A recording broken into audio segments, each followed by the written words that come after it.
اسماعیل علیه السلام مبارک د خپل ځان ذبح لپاره آماده او تیار شوی و. ابراهیم علیه السلام مبارک د خپل بچی د قربانی لپاره آماده و. نو موږ او تاسو کې چې د چا وس او توان وي په هغوی باندې قربانی لازمه ده.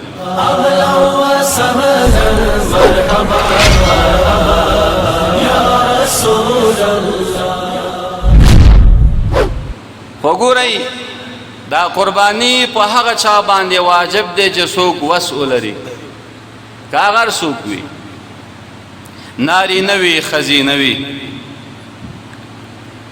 پلار وي، زوی وي، چا سره چې وس و هغه باندې قربانی واجب. یو انسان قرضدار نه دی، 2.50 نیمې تولې سپین زر یا 1.5 تولې سره زر ورسره دي، یا د دې قیمت ورسره دی، ټول ضروریات یې پوره دي.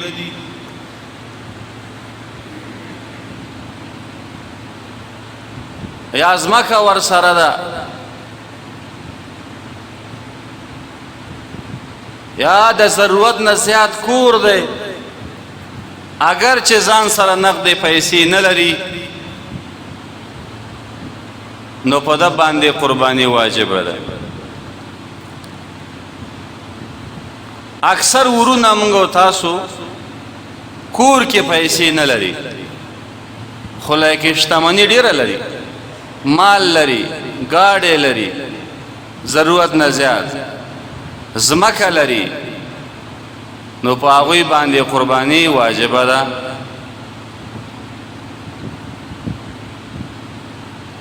په کال کې دغه عبادت چې مالی عبادت دی یو ځلې راځي، او څوک چې وس نه لري قربانی ور باندې نشته. پلار مالدار دی او زوی غریب دی، د زوی قربانی په پلار باندې واجبه نه ده. پلار به یوه قربانی کوي ځان لپاره، او که پیسې ډېرې لري یوه قربانی زوی لپاره هم کوي، مشکل نشته، خو واجب ور باندې نه دی. زوی پیسې لري او پلار یې غریب دی، په زوی باندې قربانی واجبه ده، په پلار باندې قربانی واجبه نه ده. اکثر منګ او تاسې ورونه داسې کوي، پلار نم بیل وي، دی مالدار وي، خاوند نصاب وي، ځان ته قربانی نه کوي، وای پلار ته قربانی کو. دا غلطه خبره ده.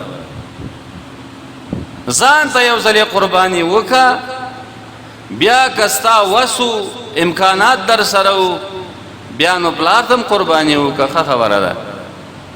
مور ته هم وکړه، خو داسې مه کوه چې ځان ته یې نه کوې په تا واجب دی، مور ته یې کوې چې په هغه واجب نه دی، یا پلار ته یې کوې چې په هغه واجب نه دی. نبی اکرم صلی الله علیه وسلم مبارک فرمایي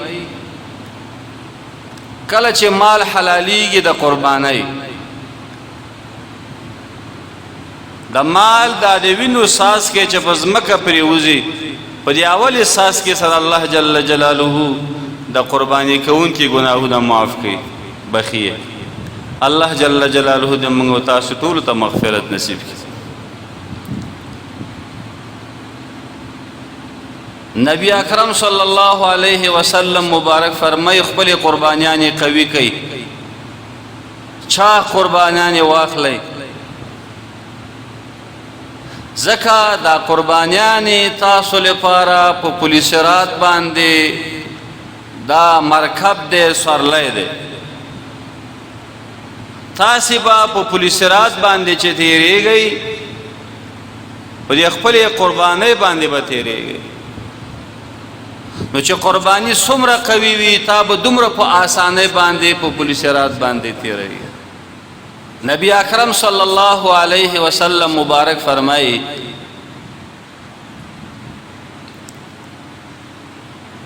چې کله ورځ د قیامت شي،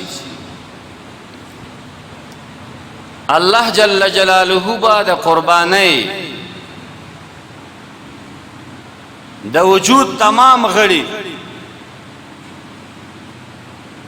وینا سرمنه غوخه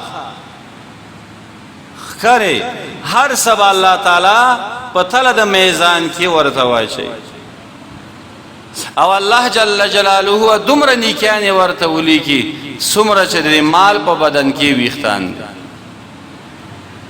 حضرت علی رضی الله تعالی عنہ مبارک فرمایي کوم انسان چې قربانۍ ته ځي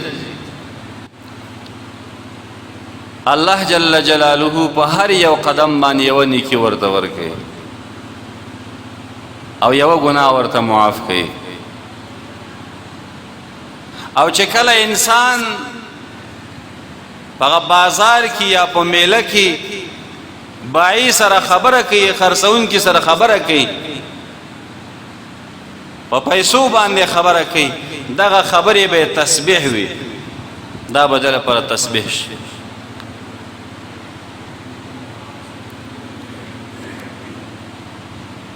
او چې کله حلال کی وینه توی شي الله جل جلاله باول احساس کی سره هغه ټول ګناهونه به توی کی صغائر. او چې کله غوخه تقسیمي وخه تقسیم کړه الله جل جلاله به دومره اجر ورته ورکي لکه څنګه چې اسماعیل علیه السلام د خاندان یو غلام وي او غلام آزاد کړي وي یعنی لږ مصرف او اجر ثواب پکې ډېر دی.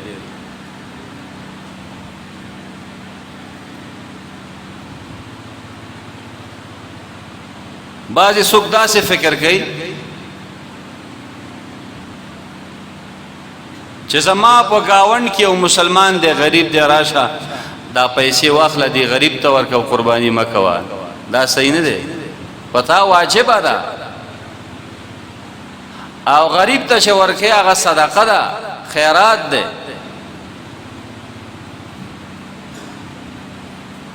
په دې خیرات ورکولو باندې ستا غاړه نه خلاصېږي په خپله قرباني به کوې.